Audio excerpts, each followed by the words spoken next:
She needs the extra income more than you, Dad said, not even looking up from his newspaper.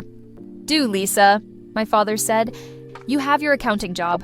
Chloe's still trying to find her path. I gripped the bank statement in my hand tighter, the paper crinkling under my fingers. The numbers jumped out at me. $8,000 in rental income from our family's apartment complex, all going straight to my younger sister's account, while I paid the $5,000 monthly mortgage from my salary. Find her path? I repeated, struggling to keep my voice steady.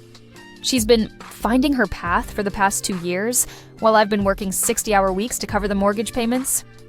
My mother bustled in from the kitchen, wiping her hands on her apron. Honey, you know how hard it's been for Chloe since she dropped out of college. She needs this boost to get started in life. I looked down at my phone, where Chloe's latest Instagram post glowed mockingly. A photo of her lounging on a yacht in the Mediterranean, champagne glass in hand. The caption read, "Living my best life. We're girl boss, you entrepreneur life." The irony was almost too much to bear. I was an accountant at one of New York's top firms, and here I was watching my 25-year-old sister spend money that should have been split between us. Money from the apartment complex our grandparents had left to both of us. This isn't about Chloe finding herself, I said, laying the bank statement on the coffee table. This is about basic fairness. We co-own the building. Why am I paying all the expenses while she keeps all the profit? My father finally looked up, his expression a mixture of irritation and dismissal, one I'd grown all too familiar with. Lisa, you've always been the responsible one. You know how to handle money, how to build a career. Chloe needs more support. Support. That's what they called it when they let Chloe live rent-free in our childhood home while I paid market rate for my apartment. Support was their explanation when they used my portion of our inheritance to fund Chloe's jewelry business. And now, support meant watching her travel the world on rental income while I drained my savings to keep the mortgage current. I pulled up the property management app on my phone, scrolling through the occupancy reports. All 20 units were rented, most at above market rates thanks to the recent renovations I'd overseen and paid for. The building was more profitable than ever, and I hadn't seen a single cent of it. Did you know she's charging the tenants for parking now? I asked, turning my phone to show them the updated lease agreements. That's an extra $200 per spot. Where's that money going? My mother's face clouded with confusion. Parking fees? But we've never charged for parking before. Chloe said it was standard practice now. My father interjected quickly. She's modernizing the business model. I laughed, but there was no humor in it. Modernizing? Is that what we're calling it? Because from where I stand, it looks like embezzlement. The word hung in the air like a thundercloud. My mother gasped, and my father's face turned an interesting shade of red. How dare you? He sputtered. Your own sister. My own sister, I cut in, is collecting money from our jointly owned property without documentation, without splitting the profit, and without paying taxes on the income. Do you know what the IRS calls that? The silence that followed was deafening. I could almost see the wheels turning in my father's head as he processed the implications. My mother had sunk into her favorite armchair, twisting her wedding ring anxiously. You wouldn't, my father said finally, his voice low. You would report your own family? I stood up, gathering my things. I've documented everything for the past 2 years. Every mortgage payment from my account, every deposit into Chloe's, every renovation bill I paid, every lease agreement she modified without my consent. I even have screenshots of her social media posts showing expenses that don't match her reported income. Lisa, please, my mother pleaded. We can work this out as a family. Family. The word had lost its meaning somewhere between Chloe's 3rd luxury vacation this year and my dwindling retirement savings. I'm done working things out as a family, I said, heading for the door. From now on, we can work things out legally. My phone buzzed as I reached my car. Another Instagram notification from Chloe. A photo of her shopping in Milan, designer bags hanging from both arms. Sometimes you have to spoil yourself, more entrepreneur, part businesswoman. I smiled, starting my car. Chloe had no idea what was coming. None of them did. Back at my apartment, I pulled out the carefully organized file I'd been building for the past year. Inside were bank statements, property records, tax documents, and a detailed log of every conversation I'd had with my family about the rental income. But the most damning evidence was the letter I'd received last week from the IRS, confirming receipt of my whistleblower report. I submitted it anonymously, of course. Let them think it came from a disgruntled tenant or a nosy neighbor. The important thing was that it had triggered an audit, and when the auditor arrived, they would find exactly what I knew they would: years of unreported income, misappropriated funds, and tax evasion. My phone rang. Chloe's face lit up the screen. I let it go to voicemail, already knowing what she wanted. She'd been calling more frequently lately, usually to complain about maintenance costs or ask me to cover an unexpected expense. Last week it was a new security system. The week before, she needed the lobby renovated to maintain our property value. The voicemail notification popped up, and I played it on speaker. "Lisa, hey, I know you're probably busy with your boring accountant stuff, but I need a tiny favor. The property taxes are due next week. Can you handle that? I'm still in Europe, and these international transfers are such a hassle. Thanks, sis. Love you." I saved the voicemail, adding it to my evidence file. Property taxes were $22,000 annually, and this would have been the third year I paid them while Chloe collected the rent. But not this time. This time the payment would come due exactly 3 days after the IRS audit began. My laptop pinged with an email notification. It was from Mr. Davis, the IRS auditor assigned to our case. He wanted to schedule an initial meeting at the property next week. Perfect timing. I drafted a quick response, agreeing to the meeting and offering to provide any documentation he needed. Then I wrote a second email to our property manager, requesting complete records of all rental payments, maintenance expenses, and lease modifications for the past 3 years. The property manager's response was almost immediate. "Lisa, your sister told us to send all records directly to her. Should I check with her first?" I smiled, typing my reply.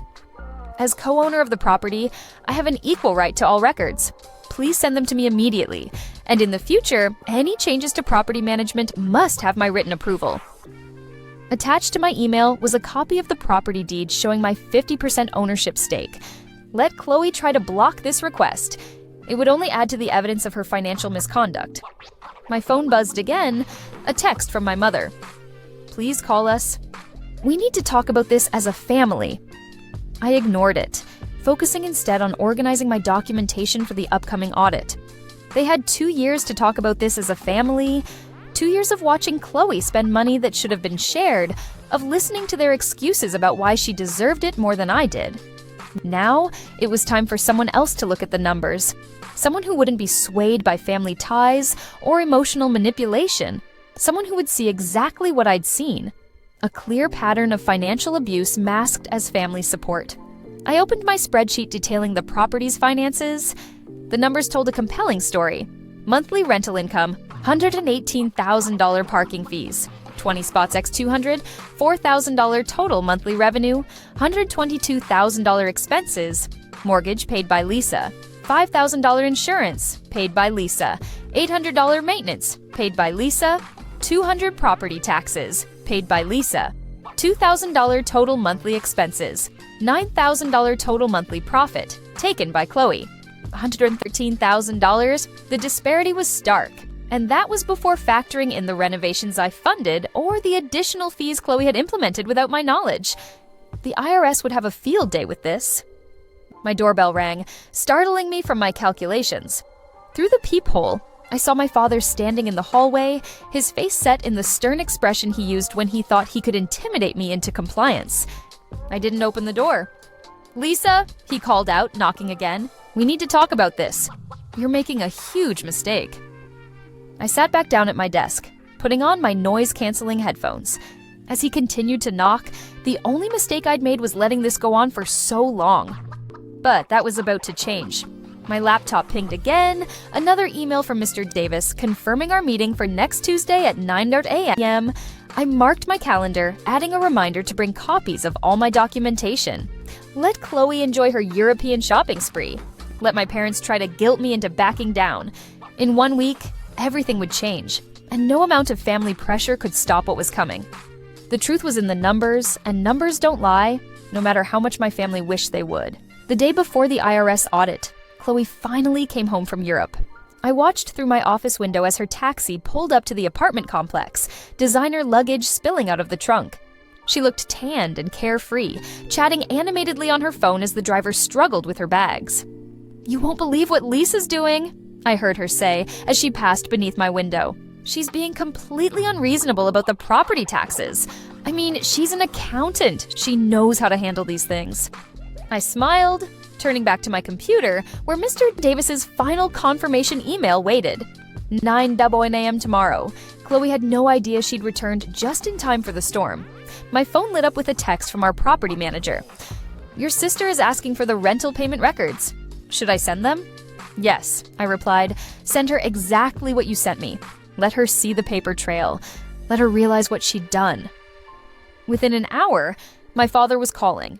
I picked up on the third ring, putting him on speaker as I continued organizing my documentation. "What's this about an IRS audit?" he demanded, skipping any pretense of greeting. "Oh, you've heard about that."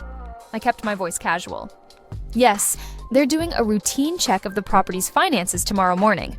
Chloe should have plenty of documentation for all that rental income she's been collecting." There was a long pause. I could almost hear him sweating. "Lisa," he said finally, his voice taking on that patronizing tone I'd grown to hate. "I know you're upset about the income distribution, but bringing in the IRS, this could hurt the whole family." "The whole family?" I repeated.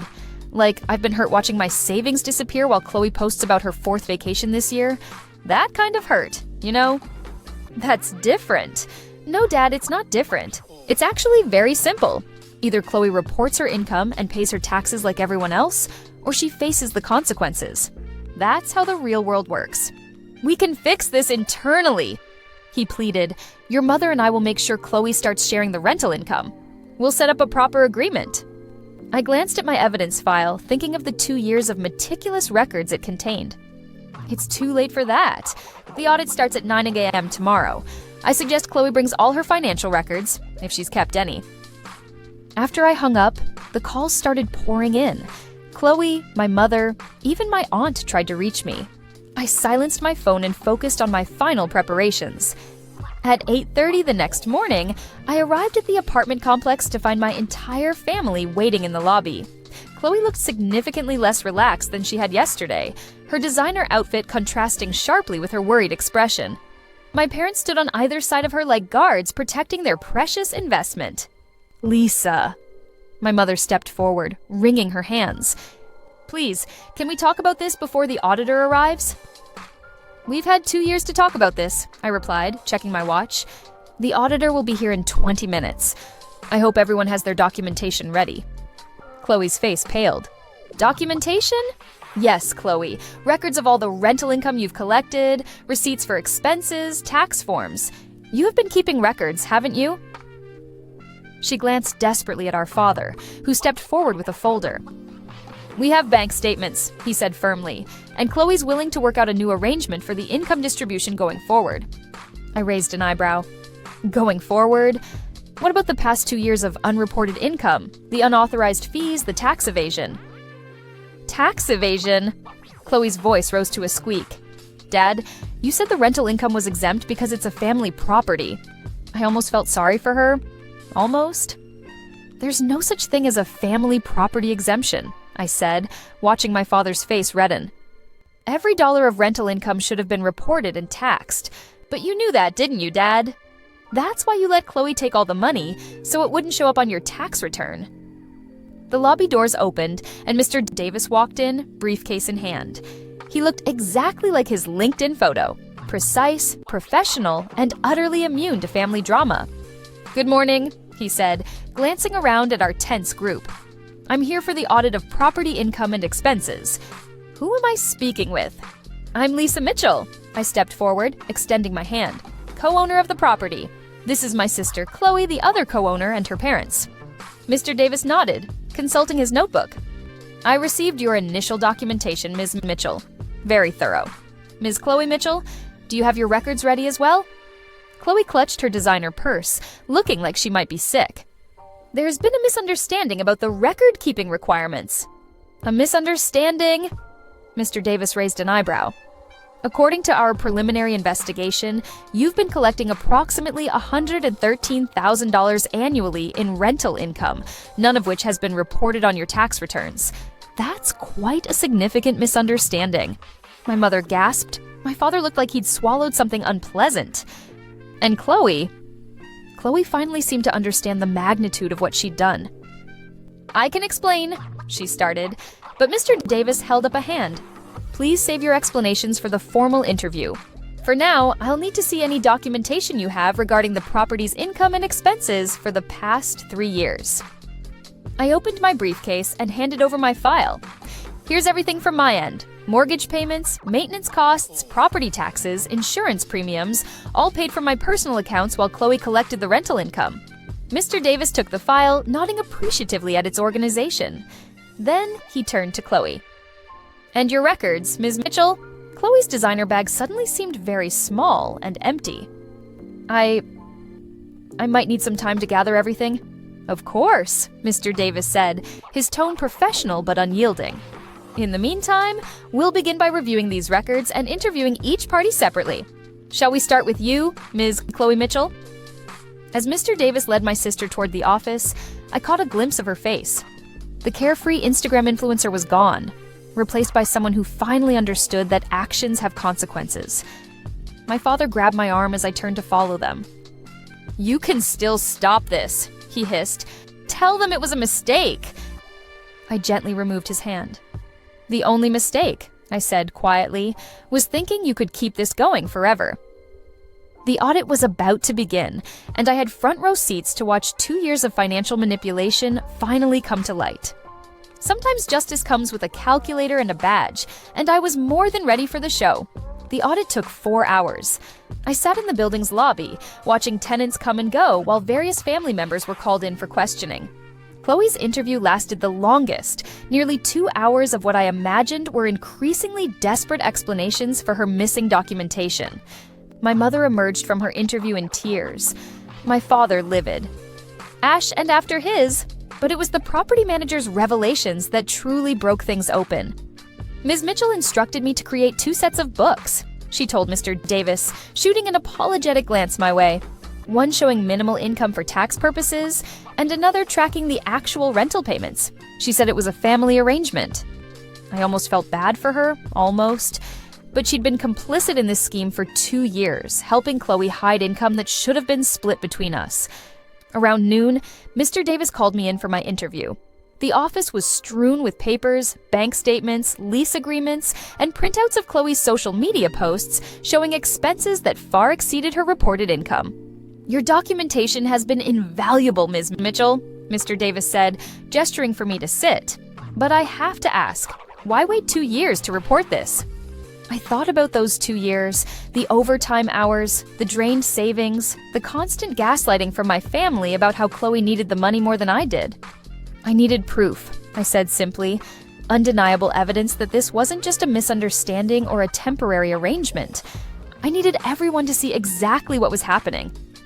Mr. Davis nodded, making a note in his file. "And the property taxes due this week? Still unpaid?" I confirmed. Chloe was supposed to handle them with the rental income. "I've covered them for the past 2 years. But this time," I shrugged, "I thought it was time for some accountability." After my interview, Mr. Davis gathered everyone in the conference room. Chloe sat between our parents, looking nothing like the confident social media influencer from her posts. Her designer outfit seemed out of place now, more evidence of misappropriated funds than a fashion statement. "Based on our preliminary findings," Mr. Davis began, "we've uncovered significant tax evasion and financial misconduct. The unreported rental income exceeds $300,000 over 2 years, not including unauthorized fees and undocumented cash payments." My father tried to interrupt, but Mr. Davis held up a hand.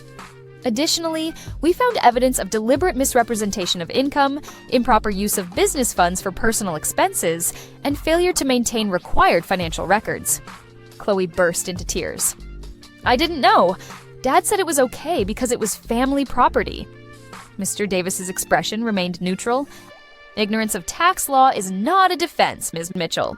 The IRS will require immediate payment of all back taxes, plus penalties and interest. We're also opening a broader investigation into your personal finances, given the discrepancy between your reported income and documented expenses." "She can't pay all that," my mother protested. "She's used the money for what, Mom?" I cut in. "Designer clothes, European vacations, Instagram photos." "I was building my brand," Chloe snapped back. "My social media presence is my business." "No," I said firmly, "our apartment building was your business, one you systematically exploited while I covered all the expenses." Mr. Davis cleared his throat. "Given the circumstances, we'll be placing a lien on the property until all tax obligations are met. Ms. Lisa Mitchell, as co-owner, you may be entitled to certain protections since you can demonstrate you were unaware of and uninvolved in the tax evasion scheme." My father's face darkened. "You planned this," he accused. "You set your sister up." "Set her up?" I laughed. "By keeping accurate records? By expecting her to pay taxes like everyone else? By refusing to keep funding her lifestyle while she drained our property's profits?" "The evidence suggests," Mr. Davis interjected, "that this was a deliberate and sustained pattern of tax evasion. Ms. Chloe Mitchell, you'll be receiving formal notice of the amounts owed, and I strongly suggest you retain legal counsel." As the reality of her situation sank in, Chloe's tears turned to anger. "This isn't fair. Lisa has a successful career. She doesn't need the rental income." "Needs has nothing to do with it," I replied calmly. "The building belongs to both of us. The responsibilities and benefits should have been shared equally." Mr. Davis began packing up his files. "I'll be submitting my report today. Expect formal notices within the week. And Ms. Chloe Mitchell, I suggest you postpone any further international travel plans."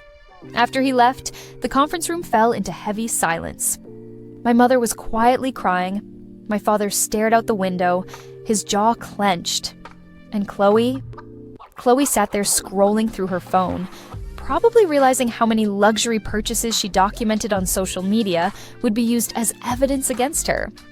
"I hope you're happy," my father finally said, his voice bitter. "You've ruined your sister's life." I stood up, gathering my things. "No, Dad. You did that when you convinced her she was entitled to take whatever she wanted without consequences. I just made sure those consequences finally arrived." As I walked out, I heard Chloe's phone ping with another Instagram notification. But somehow, I doubted she'd be posting about living her best life today. Sometimes the most expensive photos are the ones that come with an IRS audit attached. I had one more stop to make before leaving. I knocked on the property manager's office door. "The auditor left these for you," she said quietly, handing me a stack of papers. "New management authorization forms. You'll have full control of the accounts going forward." I signed where indicated, officially ending Chloe's access to the building's finances. It wasn't the happy ending my family had imagined, but it was the right one. Sometimes doing the right thing means being the bad guy in someone else's story. But as I drove home that evening, I felt lighter than I had in years.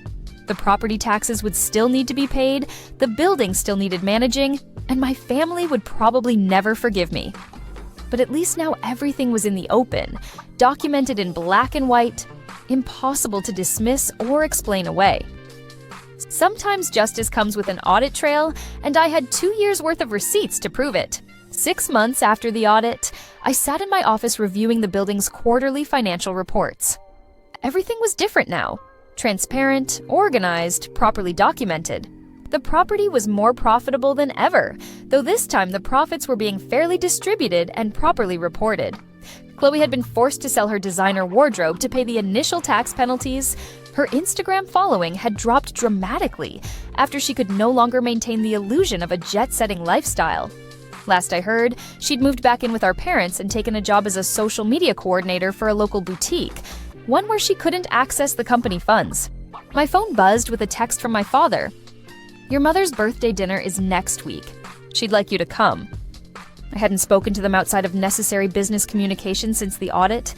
They'd tried reaching out a few times, usually with guilt-laden messages about family loyalty and forgiveness, but their version of forgiveness always seemed to involve pretending nothing had happened.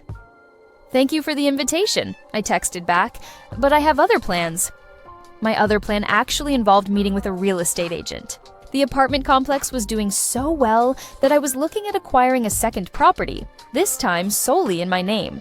I'd learned my lesson about mixing family and business. A knock on my office door interrupted my thoughts. It was Mrs. Chen, one of our longest-term tenants. "I wanted to thank you," she said, setting a container of homemade cookies on my desk.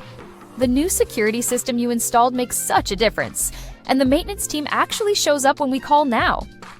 I smiled, thinking of how Chloe used to ignore maintenance requests to save money for her business expenses. "Just doing my job," I replied. "This building's success depends on keeping good tenants happy." After Mrs. Chen left, I opened my laptop to find an email from Mr. Davis, no relation to my tenant. The IRS had completed its broader investigation into Chloe's finances. The final penalties were substantial, and they found evidence of other unreported income sources. He'd attached a copy of the report as a courtesy. I didn't open it. I had done what needed to be done, but I didn't need to know all the details of Chloe's downfall. My phone buzzed again, this time with a notification from my investment advisor. The rental income I finally started receiving had allowed me to rebuild my savings and start planning for the future. It turned out that when you're not subsidizing someone else's luxury lifestyle, you can build quite a nice nest egg of your own. As I was leaving the office that evening, I ran into Chloe in the lobby. She looked different. No designer clothes, no perfectly styled hair, just a tired young woman coming from work. She froze when she saw me. "Lisa," she said quietly, "I didn't know you'd be here." "It's my building too," I reminded her. "Actually, given the lien, I'm the primary owner now." She flinched. "Mom and Dad say you've ruined the family." "No," I corrected her. "I just stopped letting the family ruin me." Chloe shifted uncomfortably. "I have to pay them rent now, to live in my old room. Dad says it's to teach me financial responsibility." I almost laughed at the irony. "Sounds like an important lesson." "I'm sorry," she blurted out. "I know it doesn't fix anything, but I'm sorry. I never thought about what it was costing you." I studied her face, looking for signs of the old manipulation, but for once, she seemed sincere. "You're right," I said finally. "It doesn't fix anything, but it's a start." As I drove home, I thought about how much had changed. The building was thriving, my career was advancing, and I no longer spent sleepless nights worrying about bills that shouldn't have been mine alone. My mother still sent weekly texts about healing the family. My father had stopped speaking to me entirely, and Chloe, well, maybe she really was learning something about responsibility. But I'd learned something too. Sometimes the strongest family ties are the ones you break. That evening, I sat on my balcony with a glass of wine, reviewing the contract for the new property I was considering. The sun was setting over the city, casting a golden glow that made everything look full of possibility. My phone buzzed one last time, another family member trying to guilt me into attending my mother's birthday dinner. I deleted it without reading it. Some might call me cold or unforgiving, but I prefer to think of it as financially responsible. After all, I'm just managing my assets wisely, both emotional and financial, and this time I've got the documentation to prove it.